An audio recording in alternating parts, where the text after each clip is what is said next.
There are a lot of really bad arguments for Islam, and one of the worst arguments is, unfortunately, the most common. I get several messages a day from Muslims saying, "How can Islam be the world's fastest growing religion if it's not the truth?" This bit of reasoning is absurd on multiple levels. First, no Muslim would be impressed for a second if I said, with more than 2 billion adherents globally, Christianity is the world's largest religion, so it must be the truth. Somehow, arguments like this are only persuasive to Muslims if they're being used to promote Islam. So there's no consistency here whatsoever. Second, the unstated premise of the argument is that if a movement spreads rapidly, it must be true. And here again, no Muslim would ever agree with this premise if it weren't part of an argument for Islam. Communism was one of the fastest spreading movements in history. No Muslim would accept this as proof that communism is true. Third, you should only appeal to Islam's rapid growth as evidence for Islam if the reasons for Islam's rapid growth have something to do with Islam being true. So the question we should be asking is, why is Islam spreading rapidly? And many of the Muslims who use this argument seem to think that Islam is spreading because so many people are converting to it. Absolute nonsense. People do convert to Islam, but this has very little to do with the spread of Islam. So why is Islam the world's fastest growing religion? The Pew Research report on the rapid growth of Islam explains, the main reasons for Islam's growth ultimately involve simple demographics. To begin with, Muslims have more children than members of the 7 other major religious groups analyzed in the study. The primary reason Islam is growing so rapidly is high birth rates. As a general rule, if your group has more children than other groups, your group's going to grow faster. Pew Research provides a chart showing that wherever there's a significant Muslim population, Muslim birth rates are higher than non-Muslim birth rates. In sub-Saharan Africa, the Muslim birth rate is 5.6 compared to 4.5 for non-Muslims. In the Middle East, it's 3.0 for Muslims, 2.6 for non-Muslims. In Asia and the Pacific, it's 2.7 for Muslims, 2.0 for non-Muslims. In North America, it's 2.6 for Muslims, 2.0 for non-Muslims. In Europe, it's 2.1 for Muslims, 1.5 for non-Muslims. Globally, the birth rate for Muslims is 3.1 compared to 2.3 for non-Muslims.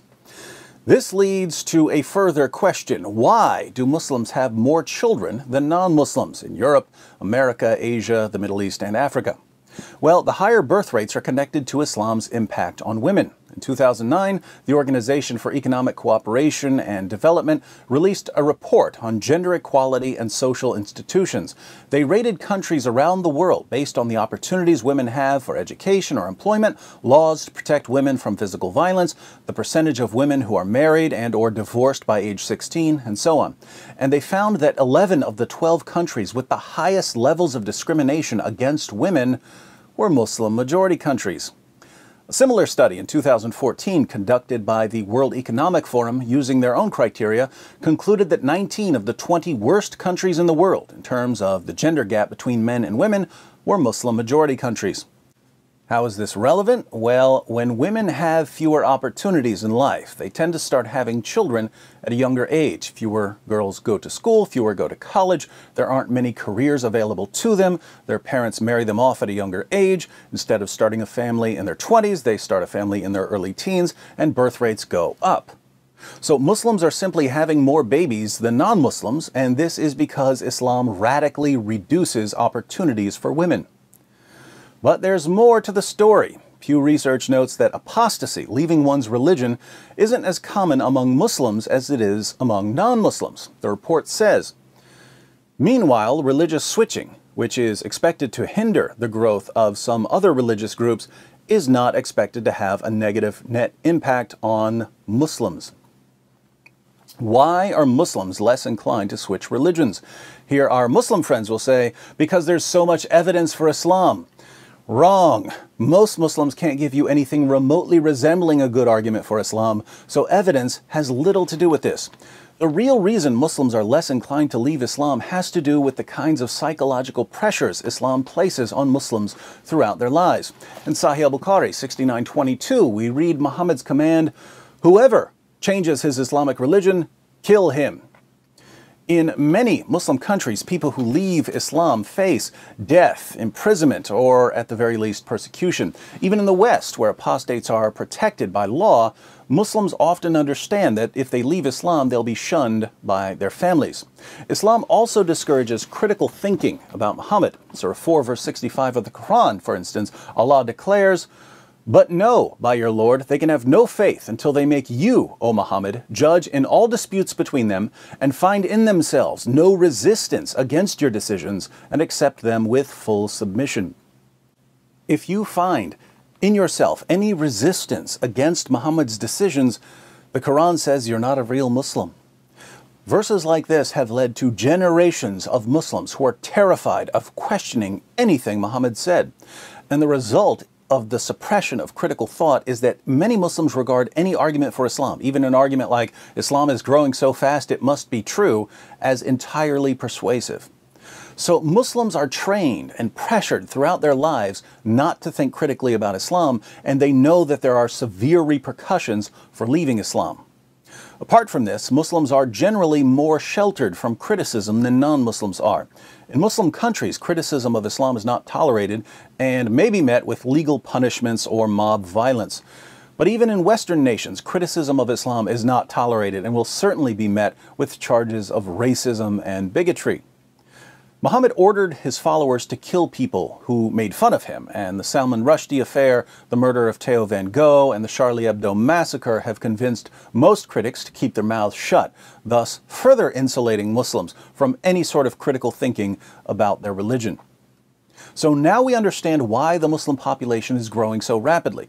But Islam isn't just growing rapidly in terms of global population, it's also growing rapidly in the West.